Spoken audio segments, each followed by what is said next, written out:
Hello भाई लोग, आज हम लोग एडिटोरिया का बीपीएससी का फाउंडेशन नोट्स देखने वाले हैं। इसमें इम्पोर्टेंट क्वेश्चन और इसका आंसर भी डिस्कशन होगा। तो अगर आप नए हैं तो इस वीडियो में बने रहें और लास्ट में अगर वीडियो आप लोगों को पसंद आया तो ही आप लोग चैनल को सब्सक्राइब कीजिएगा, वरना मत कीजिएगा, लेकिन वीडियो को पूरा ज़रूर देख ले।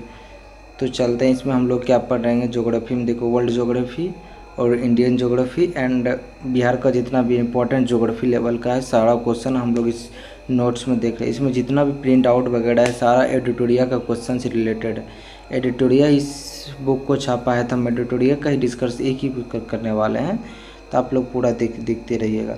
देखो, हम इसमें कराएंगे आकार एवं अवस्थिति, आकार, बिहार का आकार एवं अवस्थिति, भारत का आकार और इंडिया वर्ल्ड का आकार, जितना भी चीज़ है।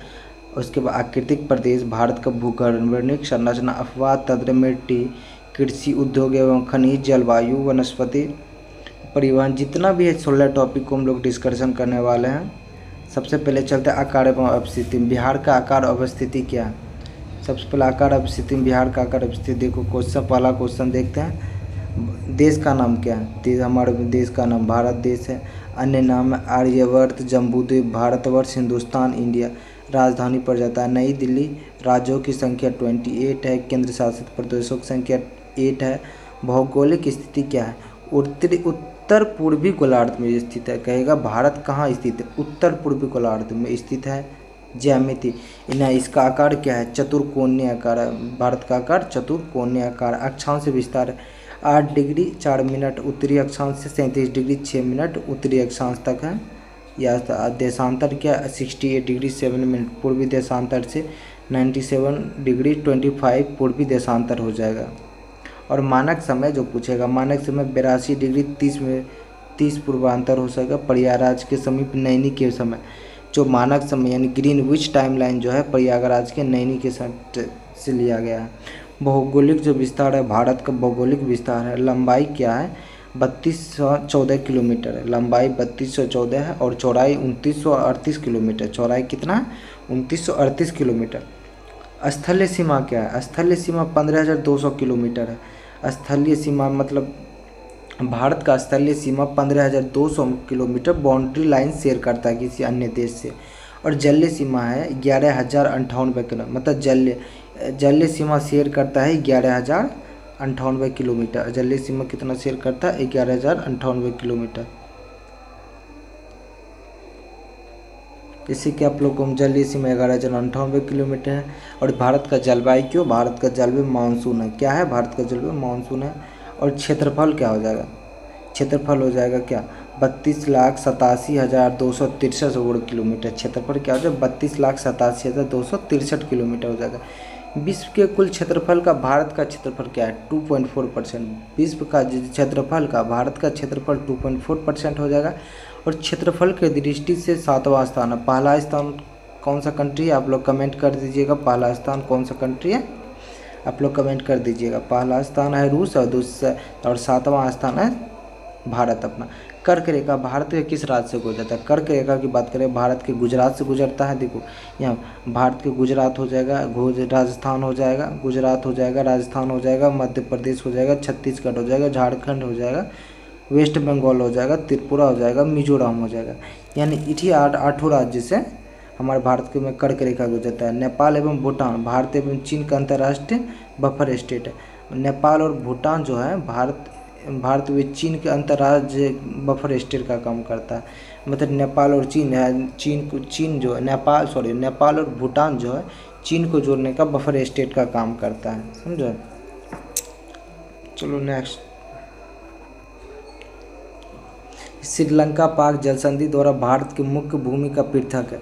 श्रीलंका पाक जल संधि द्वारा जो भारत का मुख्य भूमि का पृथक है। और क्षेत्रफल में भारत विश्व का 7वां है और जनसंख्या में चीन के पश्चात दूसरा स्थान है। लेकिन हाल फिलहाल के जो रिपोर्ट देखें तो भारत पहला स्थान आ गया जनसंख्या की दृष्टि से। मानव सभ्यता साक्षी भारतवर्ष हिमालय के बर्फ से ढकी चोटियों से लेकर अंडमान निकोबार के दक्षिण छोर इंदिरा पॉइंट में फैला है। भारत को जो है हिमालय से ढका हुआ और सबसे दक्षिणी पॉइंट जो है इंदिरा पॉइंट कहा जाता है। पूर्व में क्या है? भारत के पूर्व में अरुणाचल प्रदेश है और एवं ब्रह्मपुत्र की उपजाऊ घाटी है से लेकर पश्चिम में थार के बंजर भारत के पूर्व में है अरुणाचल प्रदेश, पश्चिम में थार के बंजर है। थोड़ा इसमें तो कम दिखाई दे रहा है, आप लोग थोड़ा एडजस्ट कर लीजिएगा थोड़ा।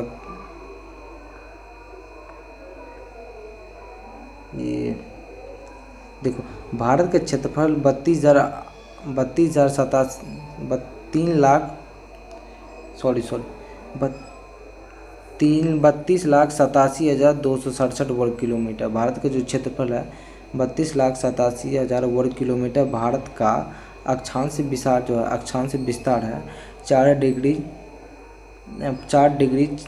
डिग्री 4 मिनट नॉर्थ से लेकर 37 डिग्री 6 मिनट नॉर्थ तथा 68 डिग्री 7 पूर्व से लेकर 97 डिग्री 25 मिनट पूर्व से तक है। इतना है। उसके उत्तर में दक्षिण की लंबाई 3214 किलोमीटर और दक्षिण पूर्व 2933 किलोमीटर, ये लोग हम पढ़ चुके हैं।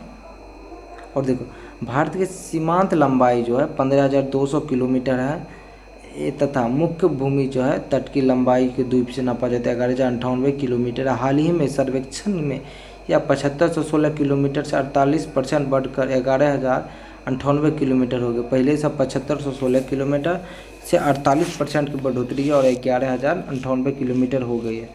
भारत के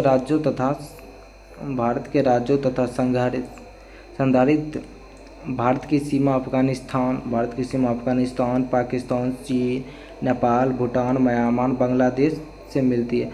भारत की सीमा इसी कंट्री से मिलता है। कौन कौन सा कंट्री हो जाएगा? देखो, सबसे पहले पाकिस्तान हो जाएगा, इधर पाकिस्तान हो जाएगा, चीन हो जाएगा, अफगानिस्तान हो जाएगा, पाकिस्तान, चीन, अफगानिस्तान, इधर ये साइड में बांग्लादेश हो गया। इतना सारे कंट्री से बॉर्डर शेयर करता है। यहाँ देखो, भारत के 4 कोने हैं। भारत के कितने कोने हैं? 4। एक उत्तरतम बिंदु है, एक दक्षिणतम बिंदु है, पूर्वोत्तम बिंदु है और पश्चिमतम। उत्तर, दक्षिण, पूरब, पश्चिम, इतना सारा बिंदु है। और उत्तर बिंदु क्या जगह? लद्दाख के सियाचिन हिमनद से स्थिति इंदिरा पॉइंट, जिसको बोलते वास्तविक नियंत्रण रेखा के उच्चतम बिंदु है। उत्तर का बिंदु है लद्दाख के सीमा क्षेत्र से ले इंदिरा का पॉइंट, समझे? जैसे तुमको समझा देते हैं, ये लद्दाख हो गया, ये वाला रीजन लद्दाख हो गया, और ये वाला सबसे नीचे जो आ जाता है, सबसे नीचे ये वाला इंदिरा पॉइंट हो गया। ये यहाँ पर इंदिरा पॉइंट है, यहाँ से लेके यहाँ तक है। और देखो, दक्षिणतम बिंदु तमिलनाडु के स्थित कन्याकुमारी भारत की सबसे भूमि का मध्यस्थतम बिंदु है। ये सब लोग देख लीजिएगा, इम्पोर्टेंट बन जाता है। और देखो, बांग्लादेश से कितना बॉर्डर शेयर करता है? बांग्लादेश से 4,094 किलोमीटर का बॉर्डर शेयर करता है। बांग्लादेश से 4,094, चीन से 3488, पाकिस्तान से 3323 किलोमीटर और नेपाल से 1751 किलोमीटर, म्यांमार से 1643 किलोमीटर और भूटान से 699 किलोमीटर, अफगानिस्तान से 106 किलोमीटर, कुल 15,106 किलोमीटर बॉर्डर शेयर करता है, जिसमें से सबसे ज़्यादा बांग्लादेश से बॉर्डर शेयर करता है। बांग्लादेश और भारत के बॉर्डर का नाम क्या है? शून्य रेखा। बांग्लादेश और भारत के बॉर्डर का नाम शून्य रेखा, और चीन और भारत के बॉर्डर का नाम मैक मोहन रेखा, और पाकिस्तान और भारत के बॉर्डर का रेड क्लिप, और अफगानिस्तान और भारत के बॉर्डर डूरंड। और बाकी ये तीनों का भी नाम वगैरह नहीं रखा गया क्योंकि अफगान चालू रहता है।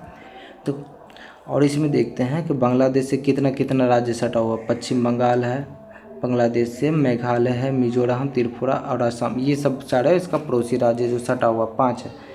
और चीन से कितना है? चीन से 5 है। हिमाचल प्रदेश हो जाएगा, उत्तराखंड, सिक्किम और अरुणाचल प्रदेश एंड लद्दाख हो जाएगा। और पाकिस्तान से 5 है, गुजरात, राजस्थान, पंजाब, जम्मू कश्मीर एंड लद्दाख। और नेपाल से भी 5, उत्तर प्रदेश, बिहार, पश्चिम बंगाल, सिक्किम, उत्तराखंड। और म्यांमार से भी 4 है, अरुणाचल प्रदेश, नागालैंड, मिजोरम एंड मणिपुर। और 4 भूटान से भी है, पश्चिम बंगाल, सिक्किम, अरुणाचल प्रदेश एंड असम। और अफगानिस्तान कितना है? 1 ही मात्र, अफगानिस्तान से मात्र 1 है, लद्दाख। ये लोग आप लोग देख लीजिएगा, ये इम्पोर्टेंट हो जाता है, जैसे बिहार पुलिस, होमगार्ड, ये सब एग्ज़ाम के लिए काफ़ी इम्पोर्टेंट हो।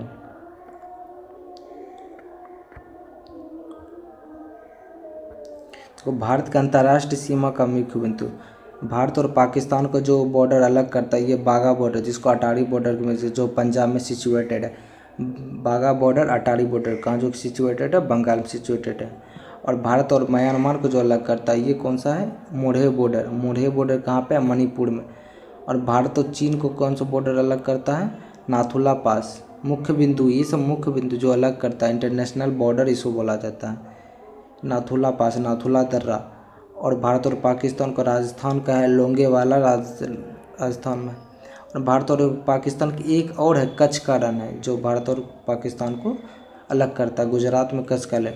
और भारत और चीन का कहाँ है मुख्य बिंदु, पेंगोंग झील, पेंगोंग झील है। और भारत और नेपाल का जो इंटर मुख्य बिंदु कहाँ पे है, भारत और नेपाल का सोनोली बॉर्डर, तो जो उत्तर प्रदेश में पड़ता है। और भारत और भूटान का कौन सा है, जयगांव, जो पश्चिम बंगाल में पड़ता है। ये सब चीज़ नॉर्मल क्वेश्चन है जो आप लोग देख सकते हैं। और नेक्स्ट चलते हैं। भारत हिंद महासागर के केंद्रीय अवस्थिति में रखता है। भारत हिंद महासागर के केंद्रीय अवस्थिति में रखता है तथा एकमात्र देश है जिसके नाम पर महासागर का नाम, भारत एकमात्र ऐसा कंट्री जिसके नाम पर हिंद महासागर का नाम रखा गया। हिंद महासागर भारत का पर्याप्त भू राजनीतिक, भू सामाजिक, आर्थिक एवं व्यापारिक महत्व रखता है। हिंद महासागर एकमात्र ऐसा सागर है जो भारत के लिए काफ़ी इम्पोर्टेंट है व्यापार की दृष्टि से एंड राजनीतिक की दृष्टि से। भारत के प्रादेशिक सीमा एवं क्षेत्रीय सागर तटीय आधार रेखा 12 समुद्री नॉटिकल माइल की दूरी तक फैला है। भारत के इस क्षेत्र के सभी प्रकार के संसाधनों का दोहन पूर्ण अधिकार प्राप्त किया। आधार रेखा वस्तु टेढ़े मेढ़े तट से मिलने वाली कल्पित रेखा है। स्थानीय भाग में आधार रेखा को मध्य सागरीय जल में अवस्थित जल कहते हैं। चलो ये हो गया आवासीय मंडल संग्रह क्षेत्र। आवासीय मंडल एवं संग्रह क्षेत्र क्या हो जाएगा ये दिखाते हैं। ये तो कि जिसको क्वांटी जोन जो बोलते हैं, ये हो जाएगा अपना 12 नॉटिकल माइल, समुद्र तट से 12 किलोमीटर तक। ये वैसा क्षेत्र है जहाँ पे अपना भारत क्या करता है, 12 नॉटिकल माइल तक अपना किसी भी देश से अगर कोई शिप जाता है उससे वसूल कर सकता है। शिप जाएगा किसी पर्यावरण, देखो यहाँ पीछे तो भारत में अप्रवासी कानून, पर्यावरण, स्वच्छ एवं सीमा शुल्क वसूली कर सकता है। बस इतना कुछ नहीं देखना, यहाँ इतना ही याद रखना। आर्थिक क्षेत्र क्या होता है, इसको एक्सक्लूसिव जोन कहते हैं। इसमें 200 नॉटिकल माइल शामिल है। भारत के समुद्री तट से 200 नॉटिकल माइल तक भारत संसाधन का दोहन कर सकता है, यानी 200 नॉटिकल माइल तक भारत संसाधन निकाल सकता है। उसी को बोलते हैं exclusive zone, exclusive economic zone, इसी को बोलते हैं एक्सक्लूसिव। आप लोग पढ़ लीजिएगा, बाकी हम समझाती हैं आपको। चलो क्वेश्चन के चलते हैं, क्वेश्चन की ओर चलते हैं। क्वेश्चन में क्या हो जाएगा, तो देखिए जैसे हम आप लोग को पढ़ा दिया और उसके बाद हम लोग आप लोग को क्वेश्चन भी डिस्कशन कराने वाले हैं। तो आप लोग वही ना बोले, आप लोग अगर नए हैं तो मेरे चैनल में कृपया आप लोग सब्सक्राइब कर दीजिए और आप लोग के लिए ऐसा ही इंटरेस्टिंग क्लास लाते रहेंगे। तो पहला क्वेश्चन है, भारत और चीन के बीच सीमा रेखा को क्या कहते हैं। भारत और चीन के बीच को सीमा रेखा को मैकमोहन रेखा कहते हैं। क्या कहते हैं, मैकमोहन रेखा कहते हैं। भारत और चीन के बीच को मैकमोहन। म्यांमार के साथ किन राज्यों की सीमा मिलती है। म्यांमार के साथ कौन कौन से राज्यों की सीमा मिलती है, Arunachal Pradesh, Nagaland, Manipur and Mizoram. Correct answer B हो जाएगा। नेक्स्ट चलते हैं। 82 डिग्री 30 मिनट पूर्व देशांतर भारत का मानक से रेखा है। भारत के कितने राज्यों से गुजरता है। भारत का मानक रेखा भारत के 5 राज्यों से गुजरता है, जिसका हम आप लोग को पढ़ा चुके हैं। तो इसमें हो जाएगा, सोचिए इंदिरा पॉइंट कहाँ है, सबसे दक्षिणतम बिंदु। 1 का 2 हो जाएगा, ये हो जाएगा 1 का 2 कितने में है, तो 1 का 2 इतना है। तो बी का था गौ माता, ये हो जाएगा 4 हो जाएगा, ये हो जाएगा 3 हो जाएगा, ये हो जाएगा 1। तो एक ऑप्शन नंबर ए से इसका आंसर हो जाएगा ए। नेक्स्ट, इनमें से कौन सा देश भारत के साथ सबसे लंबी स्थलीय सीमा बनाता है। सबसे ज़्यादा बांग्लादेश। करेक्ट आंसर सी हो जाएगा। सबसे ज़्यादा कौन सीमा बनाता है, बांग्लादेश।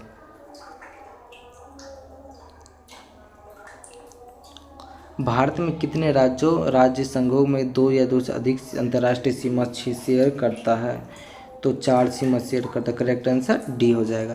इंदिरा पॉइंट का भूमध्य रेखा से दूरी है, इंदिरा पॉइंट का भूमध्य रेखा से कितना दूरी है, 876 किलोमीटर। कितना दूरी है, 876 किलोमीटर। करेक्ट आंसर बी हो जाएगा। निम्नलिखित में किस राज्य में कर्क रेखा नहीं गुजरती है? तो राजस्थान से गुजरती है, उड़ीसा से, छत्तीसगढ़ से भी गुजरती है। तो इसमें करेक्ट आंसर क्या हो जाएगा? अगर आप लोग नहीं जानते हैं तो इसको बता दें, इसका आंसर हो जाएगा उड़ीसा, क्योंकि राजस्थान से गुजरता है, त्रिपुरा से भी गुजरता है, छत्तीसगढ़ से भी गुजरता है। एकमात्र राज्य है उड़ीसा से नहीं गुजरता। ग्रीनविच लाइन, तो इसमें हो जाएगा 1/2 1/2 हो जाएगा। ऑप्शन नंबर ए हो जाएगा, इसको आप लोग सही कर लीजिएगा। क्षेत्रफल के क्रम में भारत के 3 बड़े राज्य कौन से? क्षेत्रफल के क्रम में भारत के सबसे बड़ा राज्य राजस्थान है, सबसे बड़ा राजस्थान है, उसके बाद मध्य प्रदेश है, उसके बाद महाराष्ट्र है। करेक्ट आंसर ये हो जाएगा। असम कुल मिलाकर कितने राज्यों में केंद्र शासित प्रदेश से घिरा? असम कितने केंद्र शासित प्रदेशों से घिरा है? असम कुल मिला के 7 को से घिरा। कौन सा? तो असम कुल मिला के केंद्र शासित प्रदेशों से घिरा है 7। और भौगोलिक क्षेत्र की दृष्टि से भारत निम्न में से किस में से सबसे बड़ा जिला? सबसे बड़ा जिला हो जाएगा कच्छ का जिला सबसे बड़ा जिला है। यहाँ पर आप लोग के आंसर दिए, देख लीजिएगा। नेक्स्ट चलता है भारत के भू आकृतिक प्रदेश। भारत का भू आकृतिक प्रदेश में चलते हैं हम। देखो, भारत विभिन्न भू आकृति वाला विशाल देश है। भारत विभिन्न भू आकृति वाला एक विशाल देश है। यहाँ अनेक भू आकृति पाई जाती। उदाहरण के लिए पर्वत, पठार, मैदान एवं द्वीप समूह आदि लगभग 10.7% क्षेत्रों में फैला हुआ है। पर्वत 18.6% क्षेत्र में, पहाड़ियों 27.7% क्षेत्र पर, पठार 43% क्षेत्र पर, मैदानी भागों में विस्तार है। इस प्रकार उच्च वच एवं संरचना के आधार पर भारत के 6 भूभागों में बांटा गया है। कितने भागों में बांटा गया? 6 भागों में। कौन कौन 6 भागों? चलो हम देखते हैं। उत्तर में पर्वतीय प्रदेश हो जाएगा, उत्तर का पर्वतीय प्रदेश, उत्तर भारत का विशाल मैदान, भारतीय मरुस्थल, प्रायद्वीप पठार, तटीय मैदान एवं भारत के द्वीप समूह। यही 6 भागों में बांटा गया। सबसे पहले पढ़ते हैं उत्तर का पर्वतीय प्रदेश। उत्तर का पर्वतीय प्रदेश, तो भारत की जो उत्तरी सीमा पर पूर्व एवं पश्चिम दिशा में विस्तृत विश्व की सबसे ऊंची विशाल पर्वत श्रेणी है, जिसे हिमालय कहते हैं। यह विश्व की सबसे नवीनतम मोड़दार पर्वत, यह वो सबसे पुराना वलित पर्वत हो जाएगा। वलित पर्वत श्रेणी के यह पर्वत श्रेणी का पश्चिम भाग का नंगा पर्वत के निकट एवं पूर्वी भाग का नामचा वर्मा के निकट 2 अक्षांशीय मोड़ ब्लैंड हेयर पिन की तरह है। तो जो है नंगा पर्वत जो किस तरह का? हेयर पिन की तरह ब्लैंड है। ये प्रायद्वीपीय पठारी भाग में अर्घ भाग के दबाव के कारण निर्मित हुए हैं। हिमालय के पर्वत श्रेणियों प्रायद्वीपीय पठार एवं उत्तल एवं तिब्बत की ओर अवतल की गई है। उत्तल एवं तिब्बत की ओर पर अवतल की गई है। ये उत्तर हिमालय के पश्चिम से पूर्व और पर्वतीय भाग की चौड़ाई घटते हुई ऊंचाई बढ़ती जाती है, जिसके फलस्वरूप ढाल तीव्र होती जाती है। उत्तर में पर्वतीय एवं 3 प्रमुख भागों में बांटा गया है। 3 कौन है? ट्रांस हिमालय, पूर्वांचल हिमालय तथा हिमालय। ट्रांस हिमालय, पूर्वांचल हिमालय तथा हिमालय। अब ट्रांस हिमालय देखते हो। ट्रांस हिमालय क्या है? ट्रांस हिमालय यह महान हिमालय का उत्तरी भाग है। इसके अंतर्गत काराकोरम, लद्दाख, जास्कर आदि पर्वत श्रेणियों आती है, जिसका निर्माण हिमालय से पहले हो चुका है। ट्रांस हिमालय में कौन कौन सा पर्वत आता है? काराकोरम, लद्दाख, जास्कर, ये तीनों आता है। काराकोरम, लद्दाख, जिसका निर्माण हिमालय से पहले हो चुका है। जिसका निर्माण हिमालय से पहले हो चुका है उसको क्या कहते हैं? ट्रांस हिमालय। ये मुख्यतः पश्चिमी हिमालय क्षेत्र से मिलते हैं। केटू या गार्डविन एसटी, इसकी लंबाई जो है 8611 मीटर। काराकोरम श्रेणी का सर्वोच्चतम चोटी जो भारत की सबसे ऊंची चोटी है। काराकोरम श्रेणी को उच्च श्रेणी के रीढ़ कहा जाता है। काराकोरम श्रेणी को उच्च श्रेणी का रीढ़ कहा जाता है, जो भारतीय भूगर्भिक पाक अधिकृत कश्मीर में स्थित है। ये पीओके में सबसे ऊंची चोटी जो अभी पीओके में सिचुएटेड है।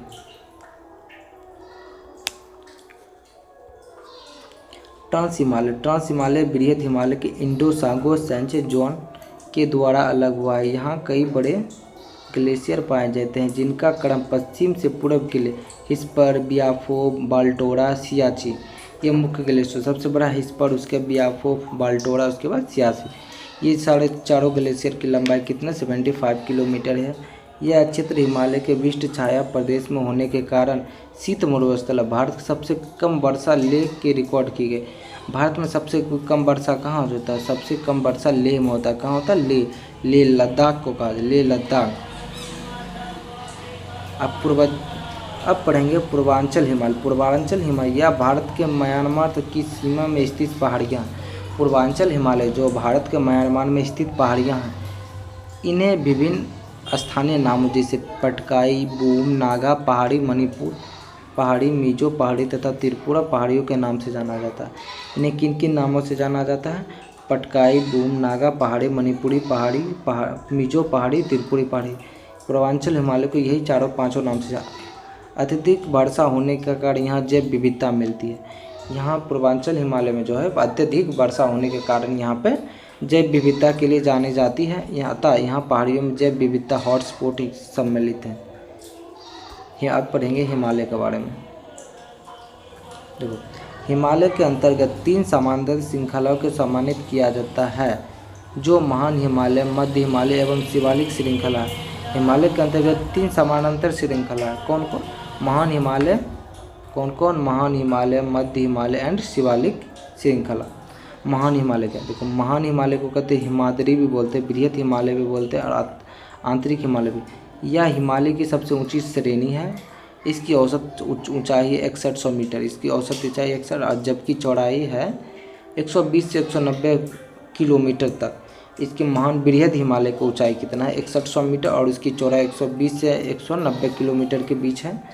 विश्व के प्राय सभी शिखर इसी श्रेणी में स्थित है। विश्व के जितनी भी शिखर है इसी श्रेणी में स्थित है। इनमें एवरेस्ट 8848 किलोमीटर है, कंचनजंगा 8598 किलोमीटर है, नंगा पर्वत, नंदा देवी, कामेत, नामचा और आदि महत्वपूर्ण शिखर है। विश्व की सबसे ऊंची माउंट एवरेस्ट नेपाल इसी पर्वत की श्रेणी है। जो विश्व की सबसे ऊंची चोटी जो नेपाल का हिमालय जिसके माउंट एवरेस्ट कहा गया, वो इसी चोटी का यानी बृहद हिमालय का ही एक पार्ट है। बृहद हिमालय, लघु हिमालय एवं सेंट्रल थॉट MCT इसको बोलते हैं, मेंटल सेंटर ट्रस्ट के द्वारा अलग किया गया था। मैन सेंट्रल ट्रस्ट के द्वारा अलग किया गया। नेक्स्ट देखते हैं मध्य हिमालय। मध्य हिमालय इसको तो हिमालय से लघु हिमालय भी बोला जाता है। मध्य हिमालय को लघु हिमालय भी कहा जाता है। इसकी औसत चौड़ाई जो है 80 से 100 किलोमीटर है। मध्य हिमालय की औसत चौड़ाई 80 से 100 किलोमीटर है और ऊंचाई कितना है? 4500 मीटर। ऊंचाई 4500 मीटर है। इसमें आता है पीर पंजाल, धौलावीरा, मसूरी, नागा टिब्बा एवं महान श्रेणियों जिसी पर्वत श्रेणी के क्षेत्रीय नाम है। ये सब जो नाम जितना भी इसका क्षेत्रीय नाम है, कोई इसको पीर पंजाल कहता है तो कोई धौलाधर कहता है, कोई मसूरी बोल देता है, कोई नाटा टिब्बा बोलता है, या कोई महाभारत श्रेणी। सबका अलग अलग अपना नाम है। बृहद एवं लघु हिमालय के मध्य कश्मीर घाटी, लाहुला से स्पीति, कुल्लू जहाँ जो उत्तराखंड में पड़ता है, कुल्लू मनाली, कांगड़ा घाटी जितना भी है लगभग सब जो है उत्तराखंड में पड़ता है। ये कश्मीर घाटी कश्मीर में पड़ता है। यहाँ अल्पाइन चारागाह भी पाया जाता है। अल्पाइन चारागाह छोटे छोटे जो बकरी किस्म का जो होता है जानवर उसको खिलाने के लिए अल्पाइन चारागाह काम किया जाता है। इनमें कश्मीर घाटी में गुलमर्ग सब जो होता है वे टूरिस्ट प्लेस के लिए बहुत प्रसिद्ध है। गुलमर्ग, सोनमर्ग उत्तराखंड के भूगोल में प्यार कहा जाता है।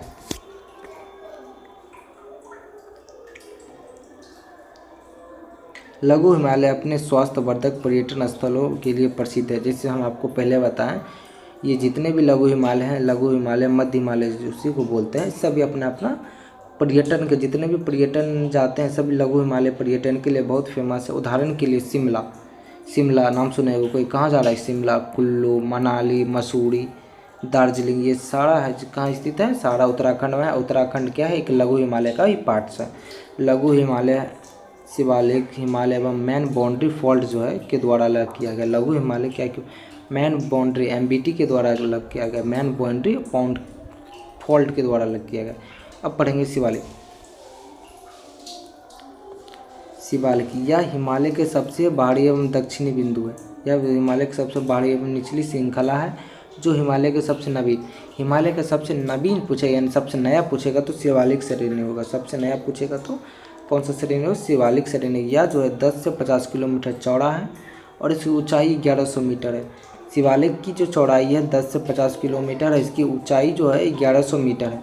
ये अन्य दो श्रेणी जो है, इसका अन्य दो श्रेणी विपरीत एवं खंडित रूप से मिलता है। इसके दो अन्य श्रेणी विपरीत एवं खंडित रूप से मिलता है। शिवालिक और लघु हिमालय के मध्य कई घाटियाँ हैं। शिवालिक और लघु हिमालय के बीच कई घाटियाँ हैं, जिन्हें पश्चिम हिमालय में दून घाटी कहा जाता है, जिसकी दून घाटी जो देहरादून में स्थित है, देहरादून के नाम से ही दून घाटी, तथा पूर्वी हिमालय में अलीपुर द्वारा कहते हैं। कृषि की अच्छी संभावना होने के कारण इन्हीं दो घाटियों के अच्छा बसाव है। शिवालिक के निचले भाग में तराई क्षेत्र कहा जाता है। शिवालिक के निचले भाग को तराई क्षेत्र कहते हैं। शिवालिक यानी अत्यधिक वर्षा वाले क्षेत्र, अत्यधिक वर्षा, यहाँ इसको किसी तराई, इसीलिए इसको तराई क्षेत्र कहते हैं। अब पढ़ेंगे हिमालय के प्रमुख दर्रे। हिमालय में कौन कौन सा प्रमुख दर्रे हैं, इसके बारे में देखते हैं। देखो, हिमालय क्षेत्र में काराकोरम, शिवकिला, नाथुला, बोमडिला अनेक दर्रे पाए जाते हैं। हिमालय के प्रमुख दर्रे हैं काराकोरम, शिवकिला, नाथुला, बोमडिला। ये कौन के? लद्दाख के स्थित काराकोरम दर्रा भारत के सबसे ऊंची दर्रा है में से एक है। सबसे ऊंची दर्रा का जैसे नाम आएगा तो काराकोरम दर्रा आ जाएगा। काराकोरम भारत का सबसे ऊंची दर्रा है, जिसका 5654 मीटर है। यहाँ चीन के एक सड़क बनाई गई है। काराकोरम दर्रा चीन से डायरेक्ट सड़क बनाया ताकि व्यापार आसानी हो सके। बुर्जिला दर्रा श्रीनगर के गिलगित से जोड़ता है। बुर्जिला दर्रा जो श्रीनगर को गिलगित बलूचिस्तान जो नाम सुनेंगे उसकी जोड़ता है बुर्जिला दर्रा।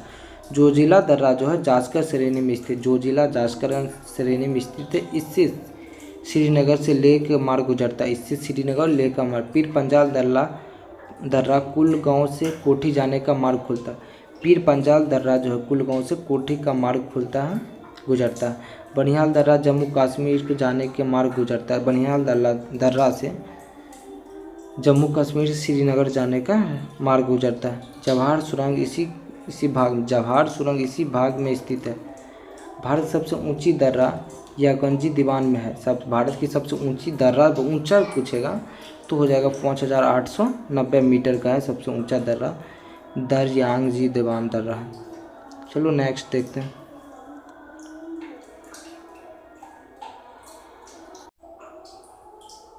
अब देखते हैं शिवकिला दर्रा। शिवकिला दर्रा जो है, ये शिवकिला दर्रा शिमला के तिब्बत से जोड़ता है। शिवकिला दर्रा शिमला को तिब्बत से जोड़ता है। बारालाचा दर्रा जो है, बारालाचा दर्रा मंडी को ले जाने के मार्ग से गुजरता है। बारालाचा मंडी को ले जाने के मार्ग से गुजरता है। थांगला दर्रा माना, नीति, लिपुलेख तथा उत्तराखंड के कुमाऊं श्रेणी में स्थित है। थांगला, माना, नीति, लिपुलेख ये उत्तराखंड के कुमाऊं श्रेणी में स्थित है। इनसे मानसरोवर झील की कैलाश घाटी का मार्ग लिपुलेख दर्रा से होकर गुजरती है। मानसरोवर झील और कैलाश का मार्ग जो है लिपुलेख दर्रा से होकर गुजरती है। सिक्किम में स्थित नाथुला एवं जेलेपला दर्रा व्यावसायिक स्थिति से मजबूत है। सिक्किम में जो नाथुला तथा जेलेपला दर्रा व्यापारिक दृष्टि से काफ़ी महत्वपूर्ण रखता है। यहाँ के दार्जिलिंग एवं चुम्बी घाटी से होकर तिब्बत जाने वाले मार्ग है।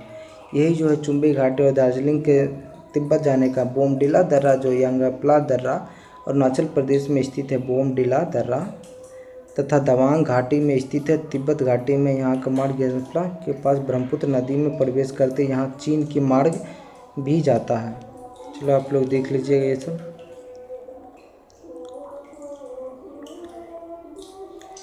विभिन्न नदियों तथा हिमालय के क्षेत्र। विभिन्न नदियों तथा हिमालय के चार प्रमुख प्राकृतिक भागों में एक दूसरे को पृथक रखा गया। विभिन्न नदियों तथा हिमालय के चार प्रमुख प्राकृतिक भाग में एक दूसरे को पृथक रखा गया, जैसे कश्मीर या पंजाब। कश्मीर या सिंधु की सतलज नदी के 560 किलोमीटर की जम्मू कश्मीर, लद्दाख, हिमाचल प्रदेश में फैला हुआ।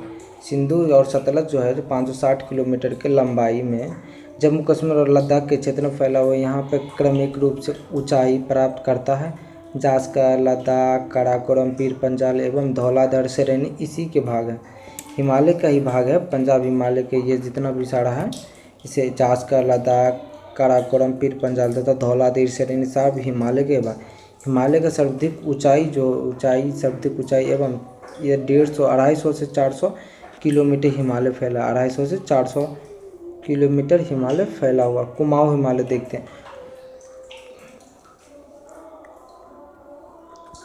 कुमाऊं हिमालय या सतलज और कालिक नदी। या सतलज एवं काली नदियों के मध्य हिमालय का भाग है।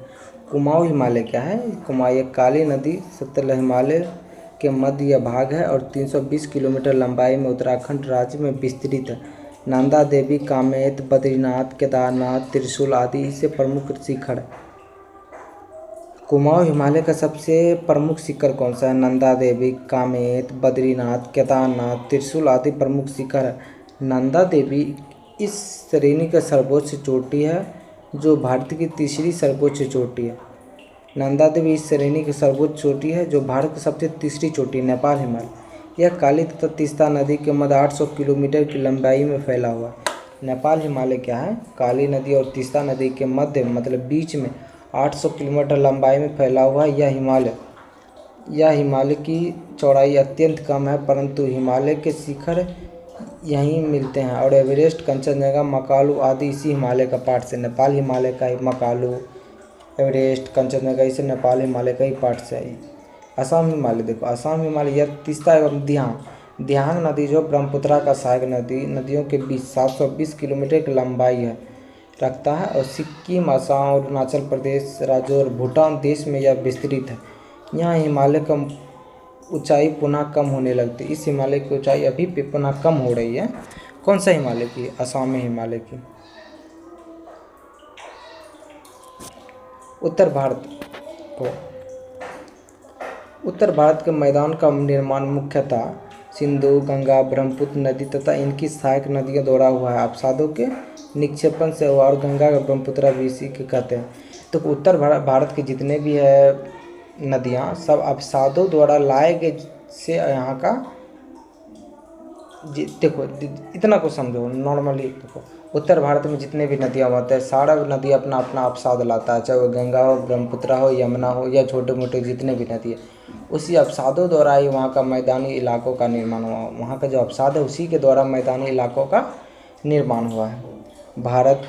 उत्तर भारत के मैदान की रचना आगरत सुफ्रोडीप में हुई। इसके प्रायद्वीप भूखंड ने हिमालय के दक्षिण प्रसार को रोका तो हिमालय के उच्च वलीनों के समक्ष अग्रगत निर्मित हो गया। धीरे धीरे हिमालय से निकलने वाली नदियों द्वारा लाए गए अवसादों के बढ़ गया अत्यंत एक विशाल।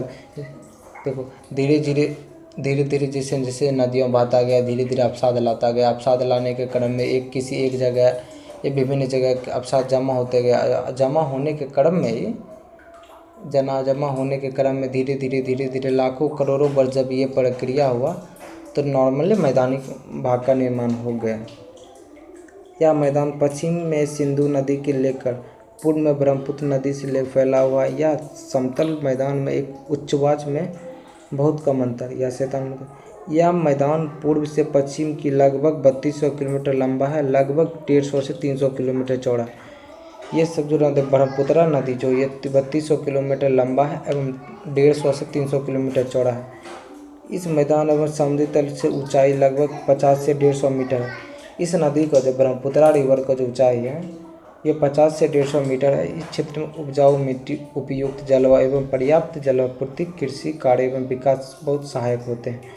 उत्तरी मैदान में उच्चवाच एवं दक्षिणी लक्षणों के आधार पर 5 महत्वपूर्ण प्रदेशों में विभाजित किया जाता है: भाबर, तराई, भांगड़, कादर एवं डेल्टा।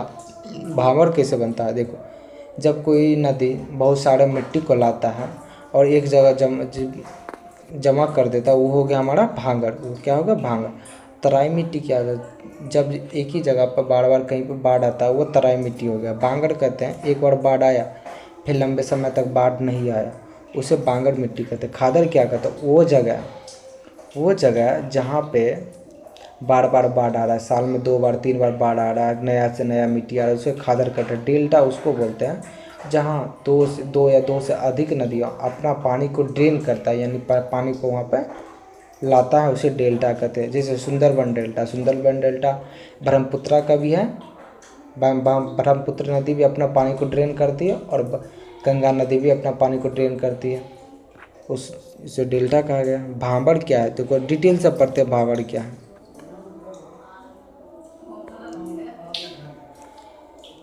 उत्तर भारत में शिवालिक के गिरपद प्रदेश में सिंधु नदी के तीस्ता नदी तक क्षेत्र को भाबर कहा जाता है। वही हुआ, हम उसका डिफिनेशन समझा है। यहाँ पे किसी नदी को बारे में बताया गया कि वहाँ तक भाबर है। इसे उत्तर भारत के शिवालिक के गिरपत प्रदेश हो गया, सिंधु नदी के तीस्ता से और लेकर यहाँ तक भाभैया भूभाग हिमालय नदियों द्वारा लाया गया पत्थर, कंकर, बजरी आदि के जमाव से बना जाता है। भाबर किससे बना होता है? पत्थर से, कंकर से, बजरी से आदि जमाव के कारण बनाते हैं। इसकी चौड़ाई जो सामान्यतः होता है 8 से 10 किलोमीटर, तो भांगड़ की चौड़ाई सामान्यतः 8 से 10 किलोमीटर तक होती है। इस भूभाग को छोटी नदियाँ पत्थर, कंकर, बजरी के ढेर नीचे के प्रवाहित होने के कारण अदृश्य हो जाती है। देखो, भांगड़ में जो अपने साथ मिट्टी लाते हैं उसमें छोटे छोटे पत्थर होते हैं, कंकर होते हैं, बजरी होते हैं। अपने भाग के कारण उतना पता नहीं चलता, जब एक जगह जमा हो जाता है तो पता है कि ये कृषि योग्य भूमि है ही नहीं, ये कृषि योग्य भूमि नहीं है। नेक्स्ट देखते हैं।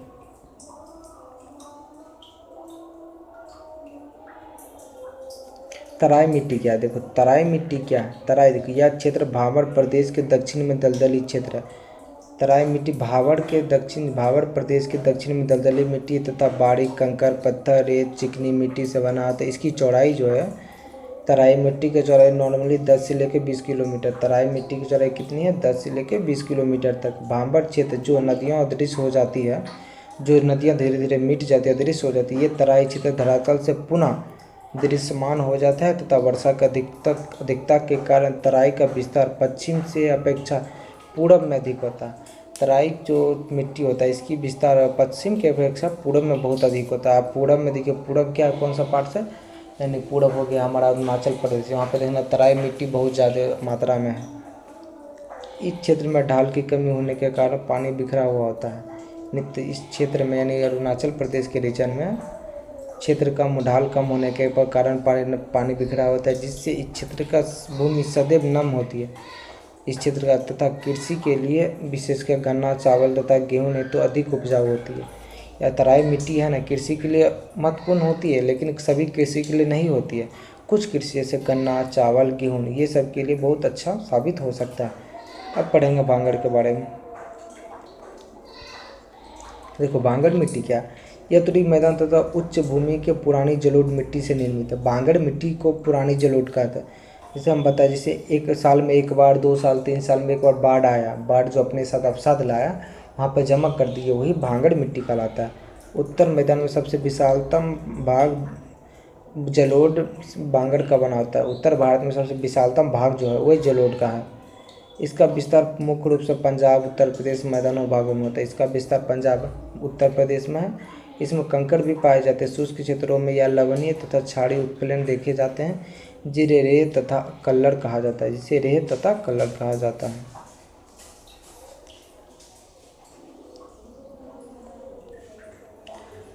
भांगड़ क्षेत्र नदियों से बाढ़ वाले मैदान के तल के ऊपर स्थित होता है, इसलिए इसे नदियों द्वारा बाढ़ से जल से नहीं पहुंच पाता। भांगड़ क्षेत्र जो होता है नदियों के बाढ़ से मैदान से आता है, लेकिन उसके तल के ऊपरी भाग में स्थित होता है।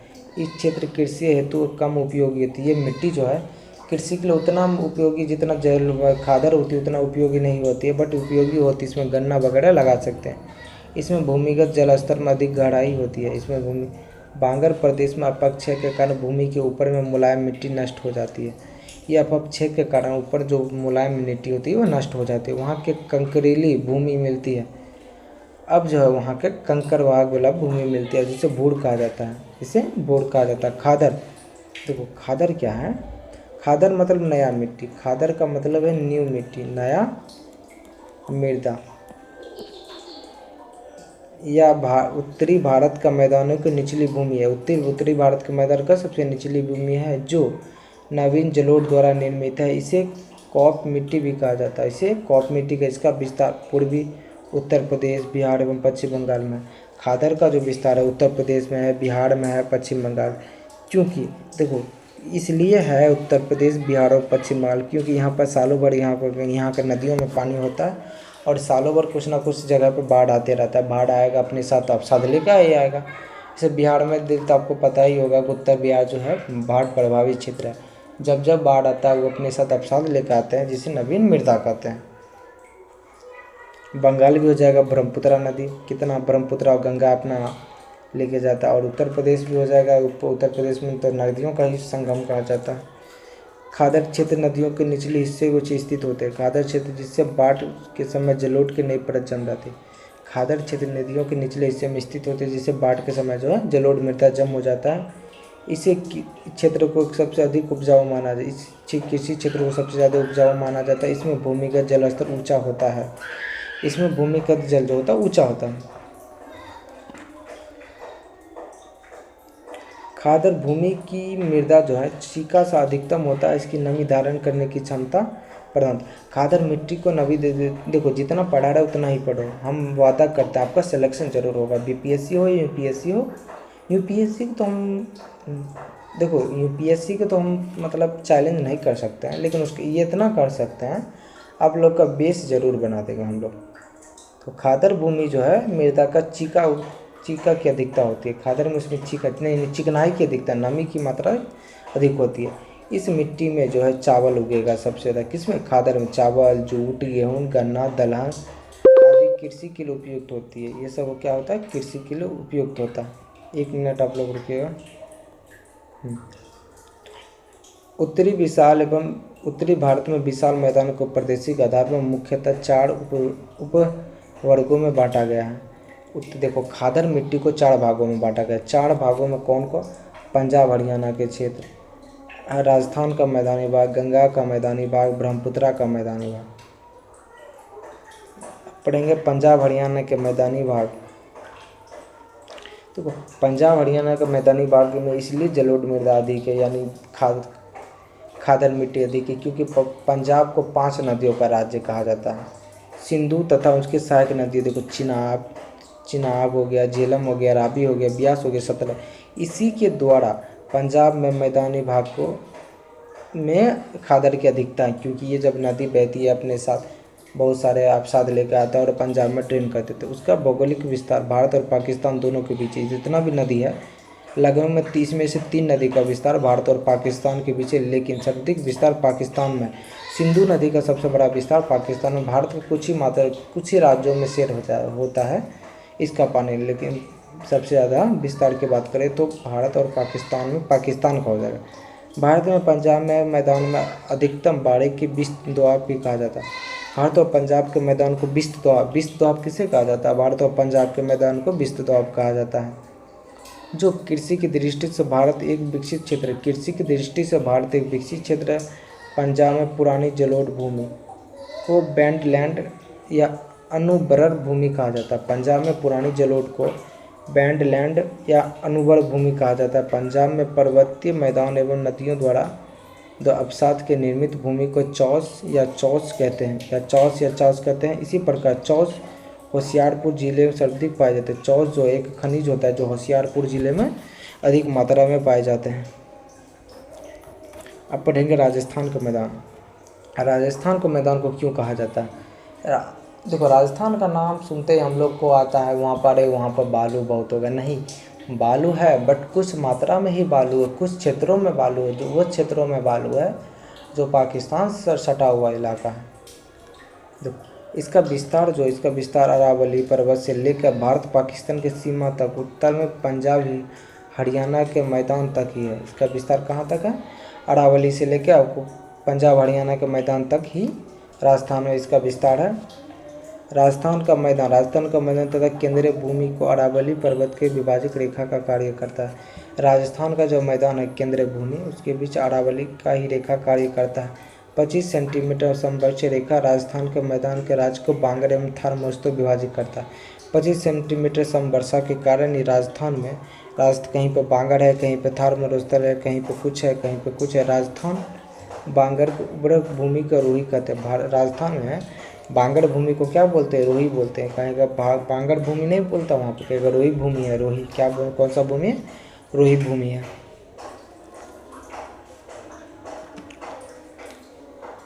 राजस्थान के मैदान एवं थार मरुस्थल खनिज तेल, जिप्सम, नमक तब का भंडार की दृष्टि से भारत के महत्वपूर्ण क्षेत्र है।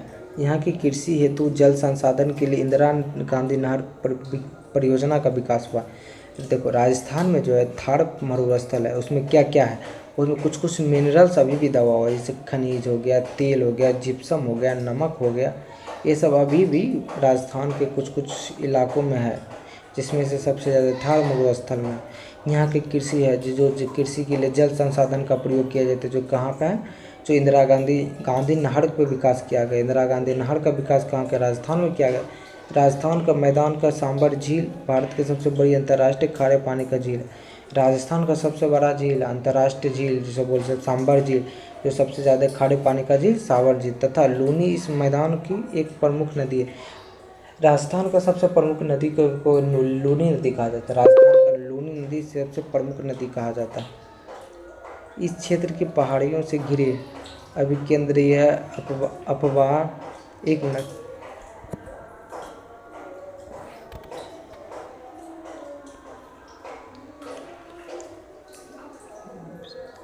इस क्षेत्र के पहाड़ियों के घिरे अभिकेंद्र अफवाह वाले विस्तृत समतल वार्ण को वालसिन कहा जाता है। चौड़े से प्रभावित दोनों को छोटे झीलों को पलाया कहा जाता है। सांबर झील बॉल्सन का अच्छा उदाहरण। सांबर झील जो है कि बॉल्सन झील का बहुत अच्छा उदाहरण है। डिडवाना, गुचामाना, सारगोल तथा अन्य झीलें भी पलाया उदाहरण है। इसके अतिरिक्त डिडवाना, कुचामान, सरगोल तथा अन्य झील भी किसका उदाहरण है, बॉल्सन का। समस्त मरुस्थल प्रदेश में रेतीली टीले तथा बरखान पाए जाते हैं। जितना भी मरुस्थल के क्षेत्र है जिसमें रेतीला टीला पाया जाता है, बरखान पाया जाता है। राजस्थान मैदान में एक बड़ा भाग बालुका स्तूपों का ढका हुआ है। राजस्थान में जितना मैदान भाग है एक बड़ा भाग बालुका स्तूपों से ढका हुआ है। नेक्स्ट चलते हैं।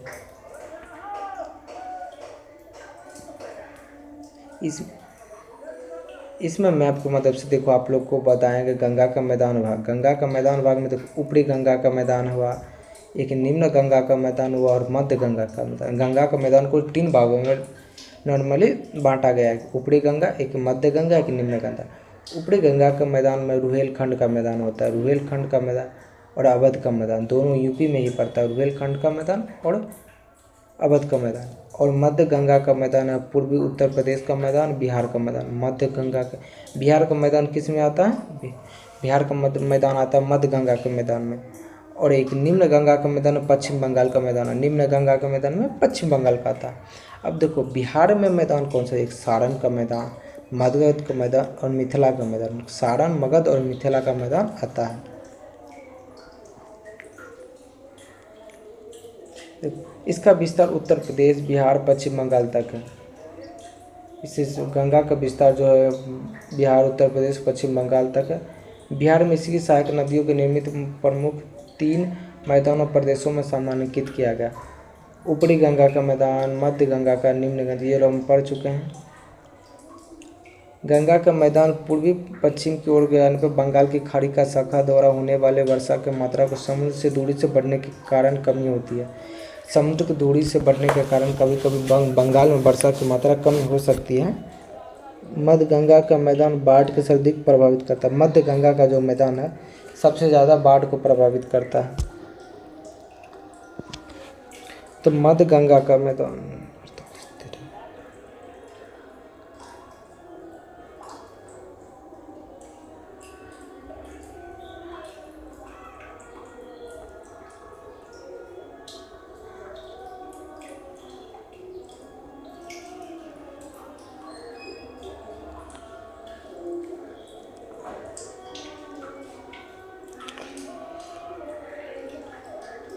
आज का क्लास यहीं तक रखते हैं। अगर आप लोग को ये क्लास अगर आप लोग को पसंद आया है तो आप लोग कमेंट में बोल दीजिएगा, तब हम आप लोग को इससे आगे नेक्स्ट क्लास भी लाएंगे।